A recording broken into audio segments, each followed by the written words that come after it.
The shortage of HGV drivers across the UK has had a knock-on effect for millions of people, affecting how we travel, the food we buy and our plans for Christmas. Here's a look at the root of the problem. Perhaps you've been stuck in your car with the fuel light on an hours-long queue at the petrol station to refill, or your favourite pub has run out of beer, or maybe your local supermarket has sold out of turkeys in a mad dash to secure Christmas dinner, and the McDonald's is out of your favourite milkshake. Whatever the case, chances are you've noticed the effects of the HGV driver shortage in the UK, as supply chains tumble further into crisis without the manpower to deliver essential items. The shortage has been blamed on many things, from Brexit to the coronavirus pandemic, but a clearer picture is beginning to emerge, and Chancellor Rishi Sunak is in the hot seat. A change in tax laws has seen some drivers losing as much as 25% in earnings, sending personnel flocking to other jobs to stay afloat. The tax code, called IR35,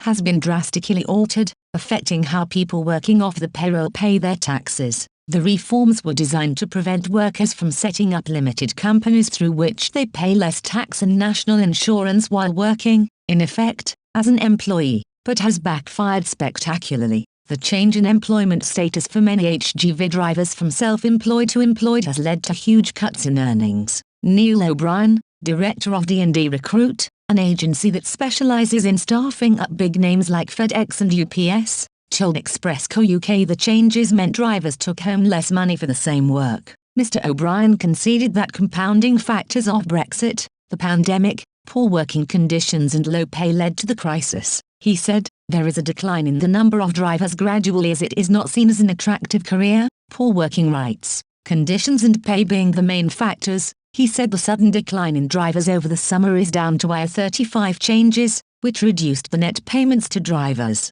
Many of these drivers were European, he said, and with Brexit and the tax changes, they opted to head home instead. Mr. O'Brien said, European drivers could earn more in Europe, so they chose to work there, rather than in the UK. Steve Finlay, who has been in transport his whole life, told I work for one of the biggest truck companies in the Northeast. Up until recently, the drivers who were driving Monday to Friday were on £10 an hour. You get more working on the tills on Aldi. Half of the places we go to, the guy who's loading the truck is on more money than the driver." Another driver, David Foster, said, "I work for a company that lost at least 250 drivers due to the tax changes. If you're self-employed you're making £1,300 a week. When you're classed as an employee you're down to £650, £700 a week, which is a massive reduction. European drivers have come in because of freedom of movement and now they've all gone back home because of this." In response to claims of IR35 issues, HMRC said,